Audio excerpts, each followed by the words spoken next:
What's going on, everyone? Sky here. Welcome back to the channel. So Michigan State travels to Champaign to play Illinois on Saturday at 2:30 on FS1.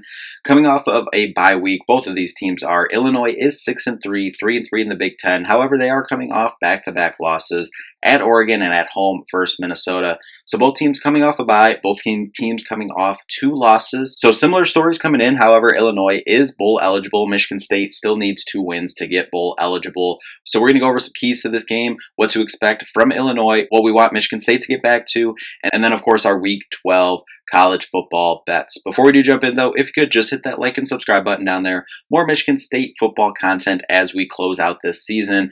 Basketball season as well is rolling now, so make sure to subscribe so you don't miss a video. So jumping into Illinois, first off, you got to start with quarterback Luke Altmaier. By all accounts, having a solid season overall. Over 1,800 yards, 16 touchdowns to 3 interceptions. Can also take off and run with the ball. Leading the team with 77 rushes for 148 yards, 2 touchdowns.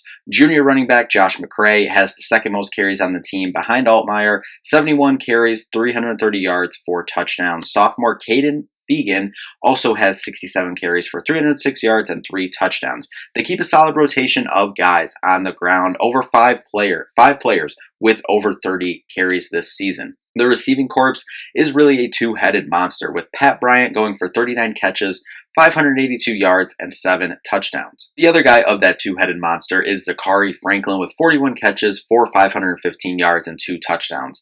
Switching over to the defensive side of the ball, Gabe Lucas, linebacker, leads the way with 6.5 sacks and 3 forced fumbles on the season. The defensive line, 2 guys with 2.5 sacks, Tara Edwards and Dennis Briggs Jr. Quick note on Dennis Briggs Jr., this is his 7th season of college football. Spent 6 at Florida State and now 1 here at Illinois. Just thought this was an interesting note when looking over Illinois' team this year.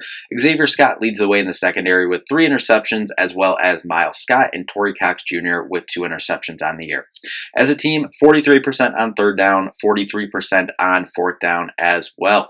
They run the ball and average up 4.1 yards per carry and 142.4 yards per game. Now, that's not going to be up there with, say the Oregons, the Ohio States, and even the Michigans, Iowas of the world that we've faced over the last month or so. And of course, got to throw Indiana in there as well. But that's still a solid, probably, I don't have the stats up in front of me, but probably middle of the pack in the Big Ten rushing attack. They can hurt you, but Michigan State's run defense has been good this year, so look for that to be something that Michigan State tries to completely shut down going into Saturday. Illinois is averaging 25.9 points per game compared to Michigan State's 19.8. Look, I think this is going to be a low-scoring game. Right now, at time of recording, the line is spreading between MSU plus 2.5, plus 3, plus 3.5, somewhere in there. I think right now it's at plus 2.5. So basically a field goal underdog Michigan State is going into Champaign. If you're MSU, you have to wrap up and tackle. Otherwise, these running backs and wide receivers can get through and create some big conversions here. Illinois is 94th in total offense and 67th in total defense this year. And no doubt, over the last month and a half, Michigan State has played some incredible opponents and the top opponents in the country, not just the Big Ten. 3 of the teams Michigan State has played in the last month and a half are in the top 16 of total offense. 4 of those teams are in the top 26 of total defense. Just been an absolutely insane run and tough schedule for Michigan State. For Michigan State, would like to see them get back on track after things kind of went off the rails against Indiana 2 weeks ago. Last week obviously was the bye, so 2 weeks ago, last game, things kind of went off the rails at home. Control the ball, control the clock. That offensive line that showed incredible improvement after the last bye week against Iowa and against Michigan finished strong in the run game over these last 3 games. But as well, that offensive line finished strong in the pass game as well, keeping Aiden Childs up on his feet. Against Indiana, it seemed like he had about 2 seconds to make a decision with the ball and was running for his life back there. But that kind of leads into my next point of get Nick Marsh the ball more. And I know, wow, that's such a hot take here, Scott. But listen, 5 targets last game against Indiana, 4 against Michigan, and a lot of those didn't come till late in the game when he was making a couple plays and scored that touchdown. And then he had 8 against Iowa. Look what happened against Iowa. Over 100 yards, 8 targets. Get this man the ball. His target number needs to be 7 or 8 plus every single game. He's probably your best player on both sides of the ball. He's your best player on the field. Get him the ball. Let him make plays. Would like to also see Jack Velling get going these last 3 games for some positive momentum, hopefully going into a bowl game, and then hopefully going into next season as well. But defensively, with Jordan Turner back for the full game after missing the first half of the Indiana game, you're hoping to be more organized on defense and be in a better flow from the jump here. And look, you need to get more pressure. This Michigan State defense needs to get more pressure. It's no secret here. They have struggled this year, really the last 2 months, basically, getting pressures and getting sacks on the quarterback. No sacks since we had 4 against Boston College. 4 of them against Boston College. That's about 2 months ago. Literally knocking on the door of 2 months ago. Chris Bogle and Anthony Jones have been solid on the edge, but need more productions, both from our other edges, from our defensive line unit as a whole, but then also our linebackers, which has probably been our best defensive group and our deepest room on defense. Need some more out of them to help create those pressures as well. But an area to watch for, we know Michigan State has struggled all year in the red zone. 127th out of 133 teams in red zone offense. On the flip side, though, Illinois 105th in red zone defense. So hopefully Michigan State, Jonathan Smith and his coaching staff figured some stuff out during the bye week, can turn this around in the red zone and see some improvement there. Because really, you look back at Michigan State's schedule, and if you are able to convert at a higher rate in that red zone, you for sure probably win the Michigan game.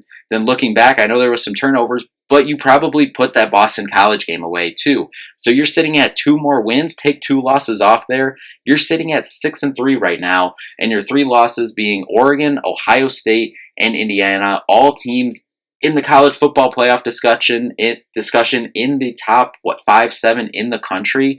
3 of the best teams in the country. You're sitting at 6-3, got a bowl game locked up with 3 winnable games here to close out the season in November. Things look a lot different if you convert in the red zone. So hopefully this coaching staff and this team is able to figure some stuff out in the red zone, because I think that opens up so much more for this team. So essentially, yes, Michigan State, you need 2 more wins. That's the goal this season. Get to a bowl game. I think they have a good shot of going 7-5. Still, I really think these are 3 winnable games. 2 of them you have at home, your last 2 at home after traveling to Illinois this week. So handle business Saturday, come home, play Purdue on a Friday night next week, and then close it out Thanksgiving Saturday against Rutgers. But first things first, have to go to Illinois and get this win. So let's jump into our Week 12 college football bets. Can't believe we're already at Week 12. Didn't do any bets last week, was going to do a video, but decided just give it all. Everyone was on a bye week. But last time out, we went 3-2, so that brings our total record to 21-25 on the season. Would like to get that. My goal for the last couple weeks here, get that above 500. I think it's possible. But let's continue that positive track here. First game, our game, as always. This time, I looked at the spread. I like the spread, but really, if it's a +2.5 spread like it was when I was looking right now, you might as well just take the money line. So that's exactly what I'm going to do. I'm going to take Michigan State money line at Illinois at +115. Next up, Utah +11.5 at Colorado at -110.